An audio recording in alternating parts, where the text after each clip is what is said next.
On this week's episode of Local Matters, we learn about the history of Plymouth's North Street with Dr. Ann Mason, see what's happening at the Kingston COA, and highlight what's good and good to know in our community. I'm Julie Thompson. Let's get started.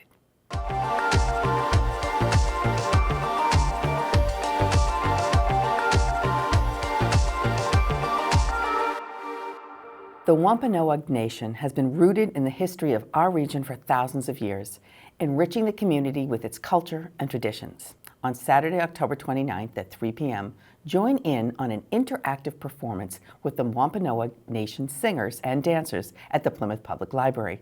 This group of musicians, educators, and artisans will perform songs and dances, sharing their history and culture. The free event is for the whole family and no registration is necessary. The town of Plymouth is known for its cultural significance in American history. Field trips to Plymouth Rock are almost as old as the rock itself. But in Plymouth, there is interesting history on every street. We took a walk on North Street with Executive Director Ann Mason of the Plymouth Antiquarian Society to learn about how this street has made history. Today we're going to walk down one of Plymouth's most historic and beautiful streets in the downtown, North Street. This street has surviving houses from the 18th and 19th century and is largely intact from those periods. The street was laid out in 1633 and at that time was simply known as New Street to distinguish it from First Street, what today we call Leyden Street to the south. In 1633, this was pretty much the northern end of Plymouth's downtown. As the town grew, more streets were laid out, more houses were built, more businesses were established, and North Street began to look a little bit differently. Its name changed as well. It became known as Queen Street. And if you didn't know, the street just to the south paralleling North Street is called today Middle Street, but then in the 18th century was known as King Street. These names remind us that for over 150 years, Plymouth was a small town, part of a much larger British Empire, and Plymouthians were supposed to be loyal subjects to the British king. Some of those Plymouthians started to have different ideas about what it meant to be a British subject, and we'll hear those stories as we walk down North Street. The house behind me was built by General John Winslow in 1726. It later became the home of the Warren family, and General James Warren and his wife Mercy Otis Warren were some of the leading Plymouthians who supported the cause of the American Revolution and wanted the colonies to declare independence from the British monarchy. General James Warren was a descendant of Richard Warren, the Pilgrim. He was very prominent here in Plymouth, and during the Revolution he served as Paymaster General of the Continental Army. He was also Speaker of the House of Representatives in Massachusetts and in the Provisional Congress here as well. His wife surpassed him in many ways in terms of fame and prominence in the Revolutionary period. Mercy Otis Warren was born and grew up in Barnstable. She lived here in Plymouth after her marriage to James Warren. She was a prolific writer. She wrote plays and satires. And after the Revolution in 1805, she published the first history of the American Revolution. She's someone that's often forgotten today, but she really was an incredibly important member of that first generation of American leaders and thinkers. And she corresponded with George Washington, with John and Abigail Adams. And I think Plymouth really should claim her again as one of the most important first ladies, so to speak, of the American Revolution.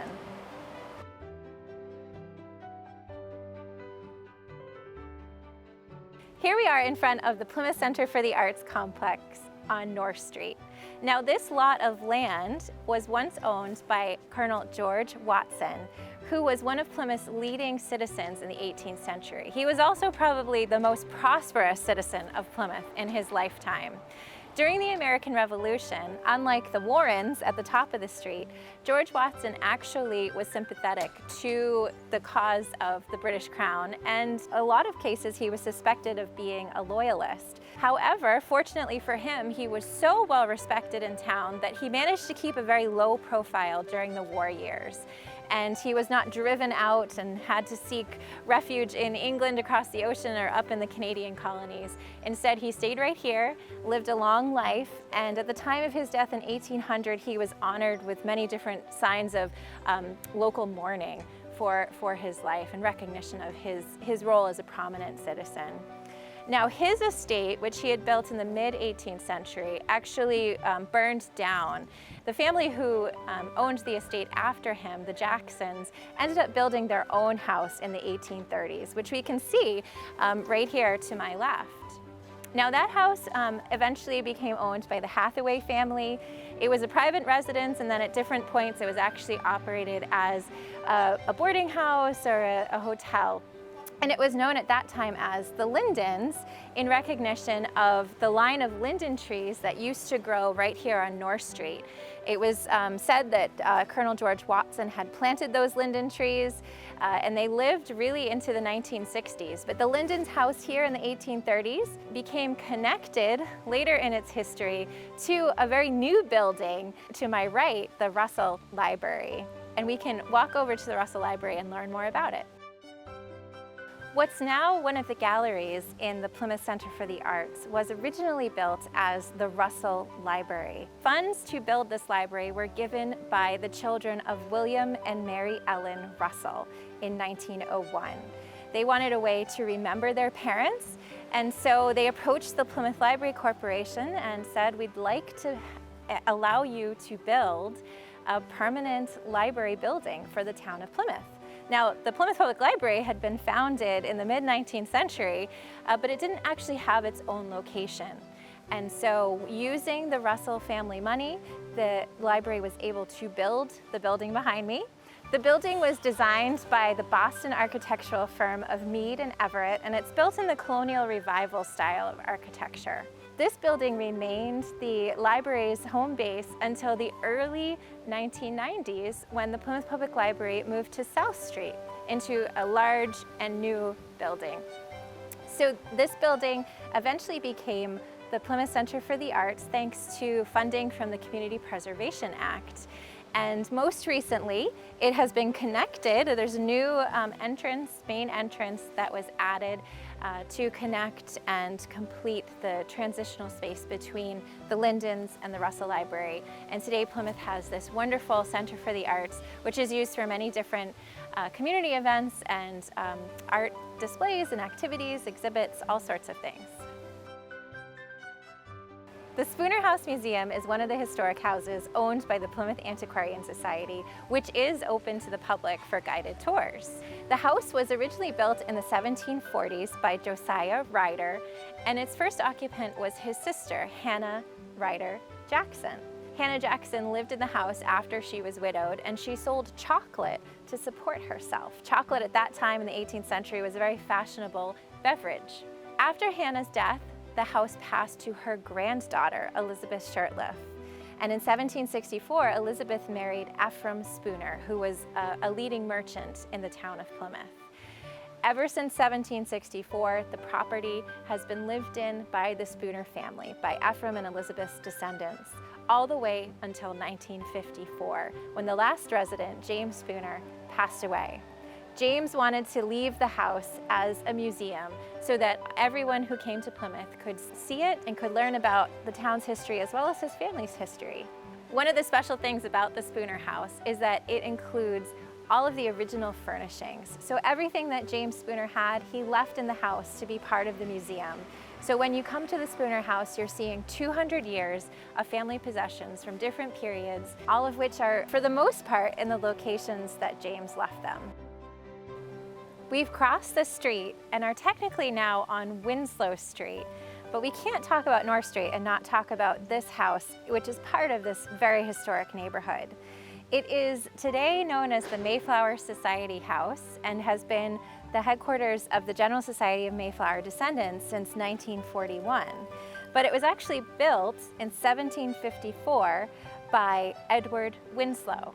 Now, he was a loyalist, and unlike Colonel George Watson, Winslow actually did leave Plymouth in 1781. He fled to Canada because of his loyalist sympathies. In 1898, Charles Willoughby, all the way from Chicago, purchased this house, and he wanted it to be a grand summer home.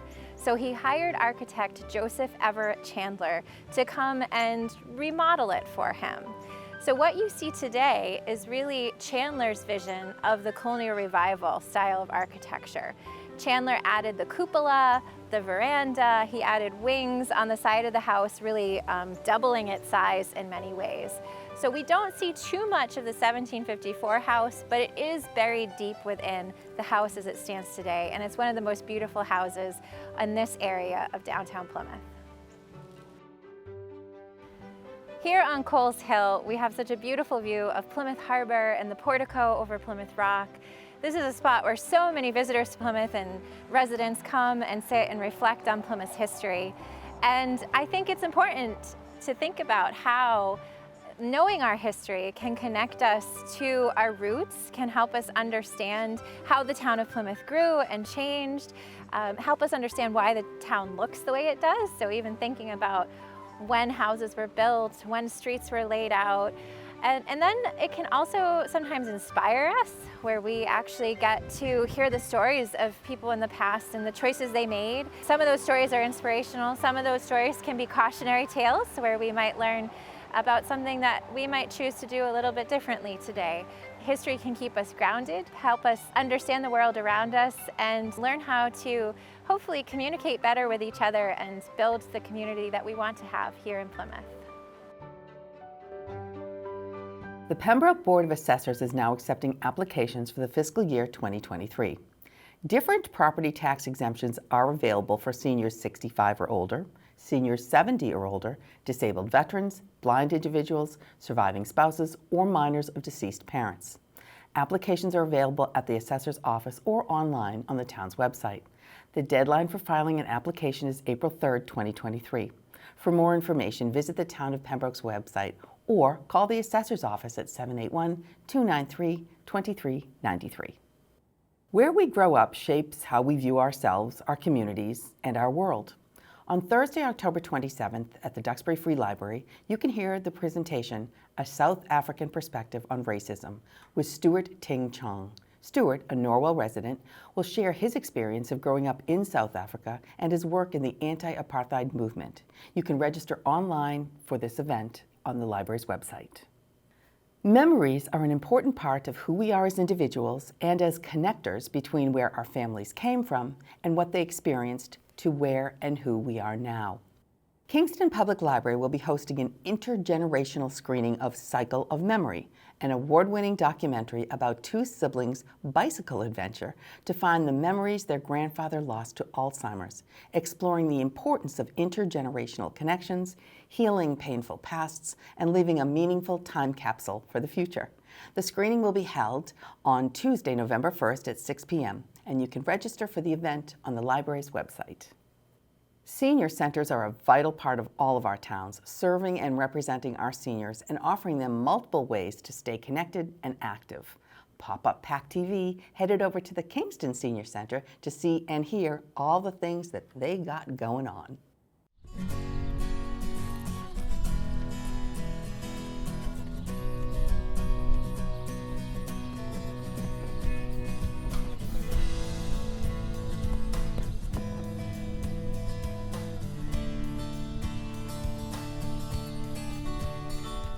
I'm Tiff from the local scene by PACTV, and we're spending the afternoon at the Kingston COA to talk to seniors about things that matter to them. Let's see what these folks have to say.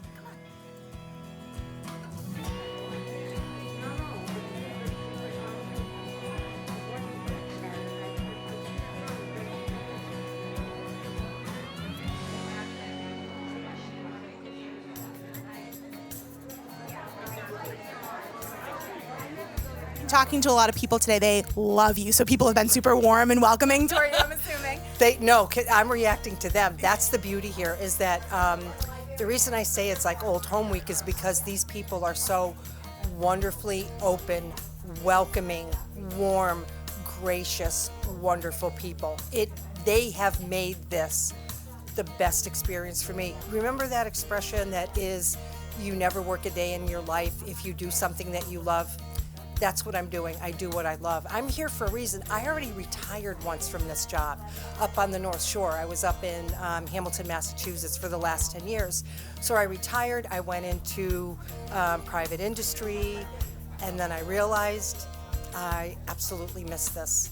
So I decided to start looking again, and I knew this was the right the right move. Great staff, great senior center, great seniors, great community. So we're talking a little bit to people about why COAs matter to the community. Why do you think COAs are important to building community? Because it's the place that they go when they're not at home. This is their home away from home.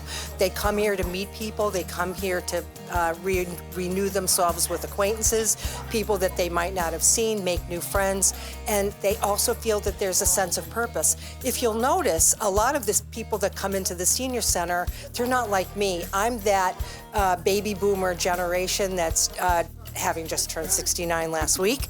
I know I don't look a day over 68, do I? Just having turned 69, we're working. My group is typically working because we've been through so much, been through 3 downturns in the community, in our lives, and so we've lost homes, we've lost savings accounts, and I'm not different from anybody else. So, with that said, we're seeing seniors here that skew higher.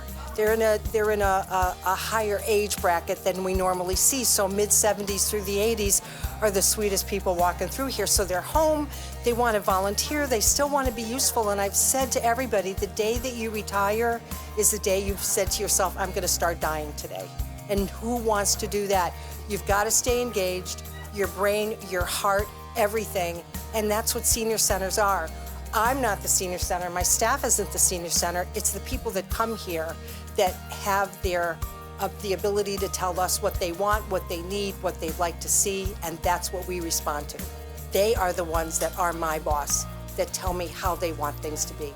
I just respond, and I want to make people happy, so that's easy. It's really interesting. So my time is up, but I want to once again thank you all, one, for being Austin, here. great to meet you. You're vice chair of the advisory board for the COA. Can you talk a little bit about that?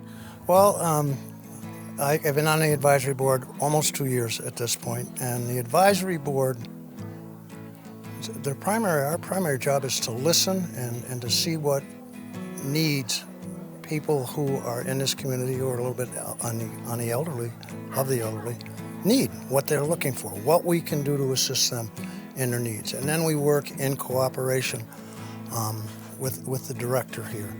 She runs, she makes things move forward. We sit back and just try and make observations and anything that we can do to help. And anytime she needs us to assist in doing something, we'll help her in doing that. What do you think the advisory board is trying to accomplish? What do you think your goals are for maybe this year or? There's actually a written mission statement. I don't have the mission statement with me. But I think more than anything, it is to listen to and respond to the needs of the elderly in Kingston. And the center is a component of what we do. But there's a lot of activities outside the center that elderly people need our assistance in. And we're looking to make sure that we can identify some of those new needs for people and get ways and programs to serve them. That's basically what the board does.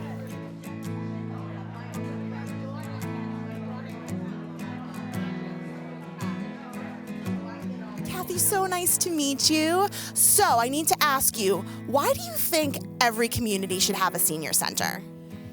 The reason why everybody should have a community center is for the seniors so they could have activities and get to know everybody in the senior center. This way you make a lot of friends.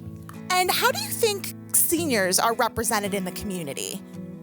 Sometimes they treat the seniors right, but other times you have these ones that like to cause problems for the seniors.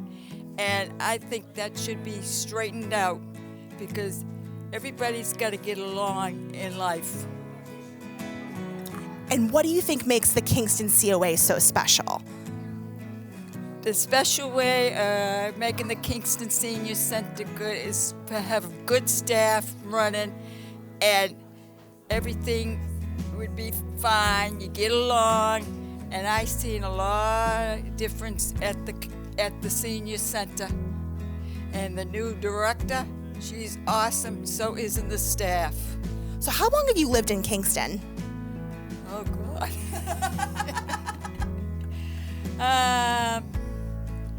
I lived in Kingston before, maybe like 4 years, and then I moved to Florida, and then I came back, and I must be here maybe 8, 9 years now. That's exciting. So you've seen Kingston change a lot. I've seen Kingston changed a lot. And another thing, they should bring in some more businesses. Oh yeah, what kind of businesses do you think? Like, they should have like a fish and chip place. You could make good on that, like on the weekends. I'm a big fish and chips fan. That's a great idea. Thank you so much. I really appreciate your time. Can I have a high five? Excellent. Catherine with the pretty shoes. Why do you think senior centers are important to the community? I've traveled around the United States, and some places don't have them. And the seniors don't get to communicate with a lot of people. They're home. They need the experience of going out and meeting people. And there's things that you do here that you can't do at home. And I found being lost when there's no place to go or to see people. And they have a lot of activities and things you wanted to do when you were younger, but you couldn't do it because you had a family and your kids and everything going on. And now this time of your life, you can do those things. So I feel it's really important to go out and socialize. And it makes a big difference with people's attitude and how they feel about themselves. What are some of the activities that you really love at the Kingston COA? I really love the book club. I found that I'm a reader now more than ever. And we have a pretty good size one. I find the coloring class is very good. It's relaxing and it's a quiet time. The activities that they come out with are so different, and you want to come just because the people here are so nice, and everybody helps everybody. It's not, like this or that. Everybody gets together, and if you need something, they're right there, That's wonderful. And I've noticed you have a lot of friends here. So can you talk about some of the friendships that you've made? Oh, quite a few. When you first come in, you're nervous, you don't know anybody, but they come right up to you and talk to you. So it makes it easier for you to come the second time than the third time.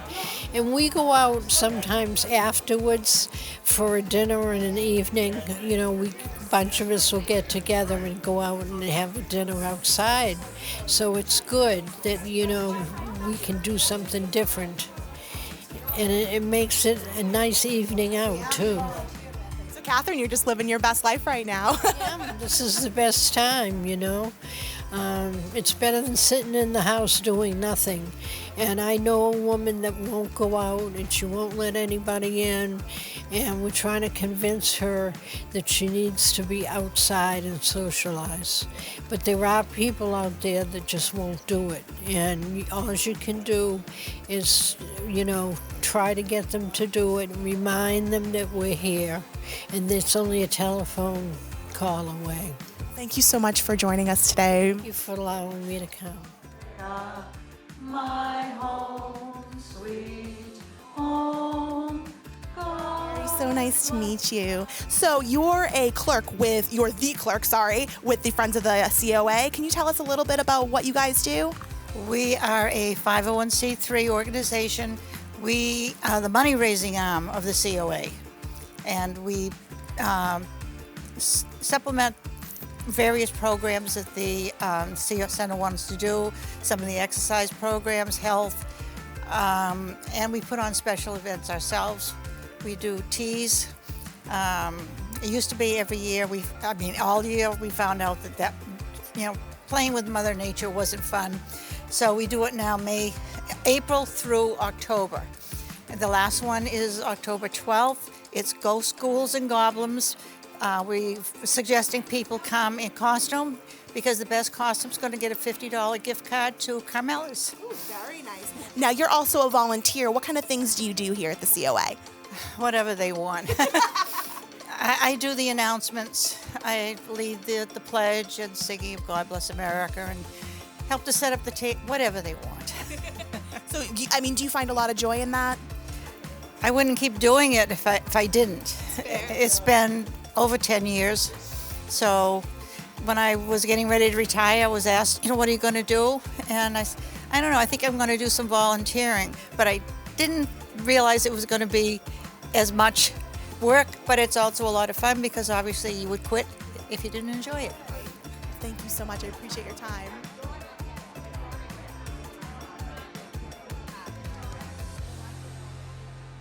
Donald, Director of the Kingston Public Library, great to see you. So today, September is National Library Sign-Up Month, so why are you here today? So what we're doing, as you mentioned, was that September is National Library Card Sign-Up Month. It's an opportunity for the library to expand on the number of patrons that it has. So what we're doing is we're doing outreach for the month of September. We've gone to the farmers market, the townhouse, as well as the Council on Aging to try to, bring our services and programs out to the community and make them more aware of what is available to them with the library cards. So you have a lot of cool stuff coming up. I mean, so Halloween's coming. What do you got going on? So we do have a lot of upcoming programs for both, children and adult as well as teens. Our big event is the second annual Book and Treat program, which is something that it's a Halloween program that will be held at the Reed Building in partnership with the Recreation Department and supported by the Kingston Public Library Foundation. It basically is a play on the trunk and treat kind of idea where there'll be book-themed displays, inflatables, we have games, and there'll be a movie room and just a lot of props and things like that. Last year we had 160 children, participate with their families, so it was a spectacular partnership. Now, libraries have come a long way. I mean, you don't just check out books anymore. Can you talk about maybe like what the increase in the buzz has been about? So the library is more than a warehouse of books. Besides the regular DVDs and audiobooks and things like that, and offering streaming services, we do have a collection of library things. And these are items that range from typewriters to garden tools to lawn games. If you're going to have a party, you can come to the library. You can check out a canopy, folding chair, camping chairs, tents. We have bubble machines, we have disco balls, we have stud finders if you're doing any type of construction stuff. A lot of cool things that, in partnership with the recycling committee, who has helped support that collection as well, because they do see it as, a great way to recycle by, the library offering these one-time use items. So libraries are the place to be. Thank you so much for joining us today. Thank you very much. I really appreciate it.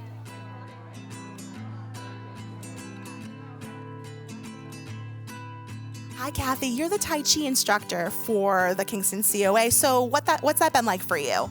Well, it's been really wonderful to work with people with Tai Chi and Qigong. And it's a health and wellness program that benefits all of our different organs, all of our systems. It's a great way to stay healthy.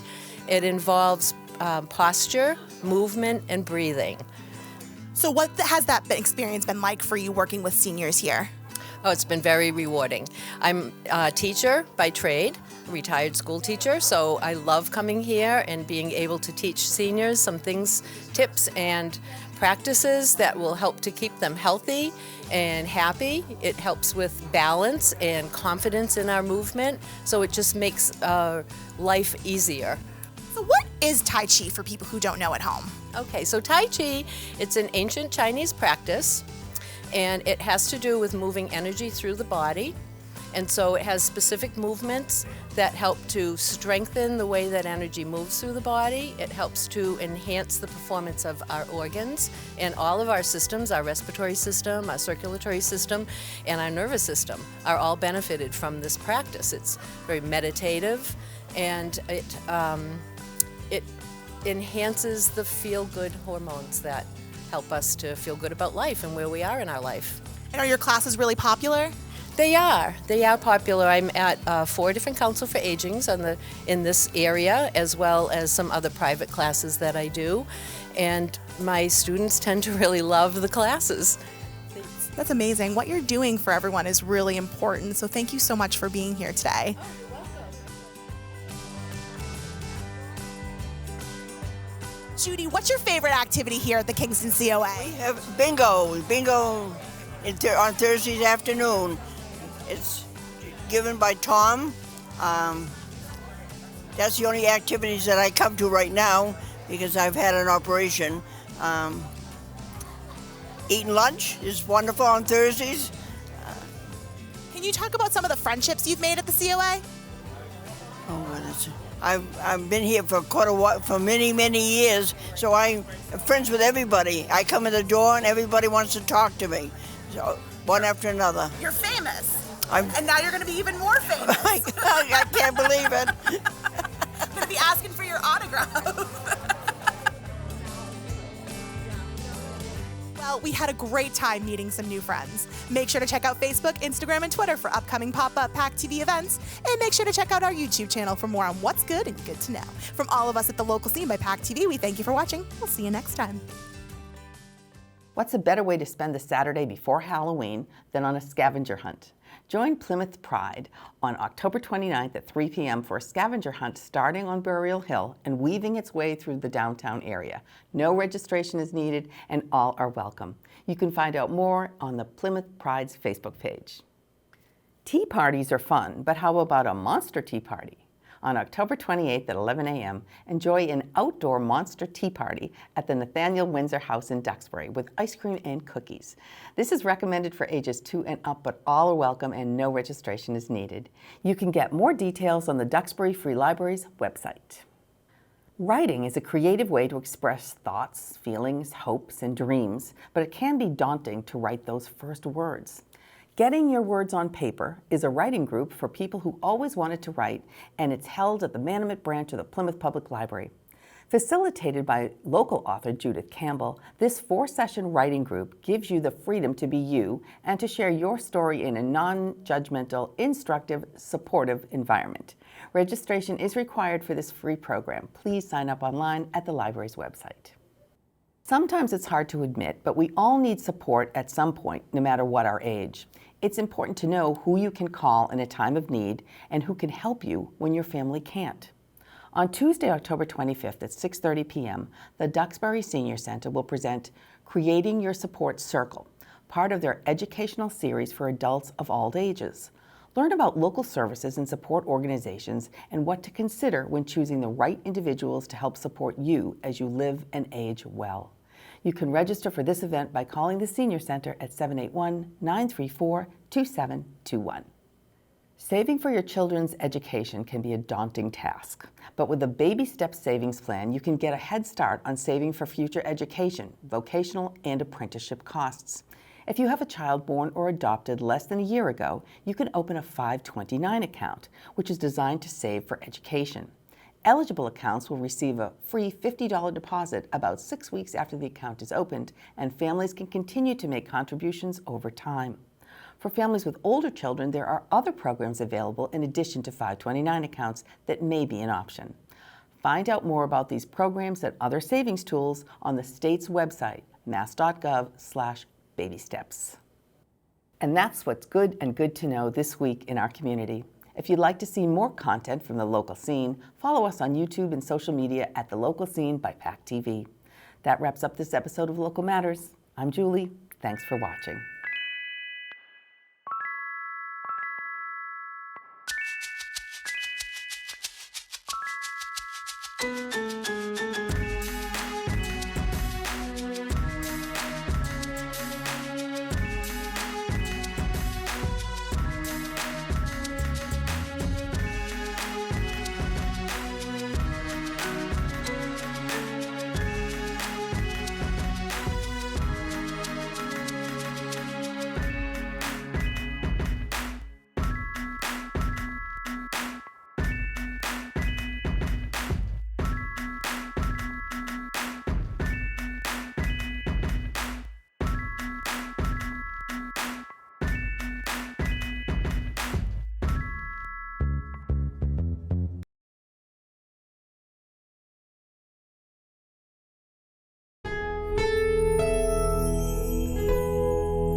Thank you for watching. We are grateful for your attention.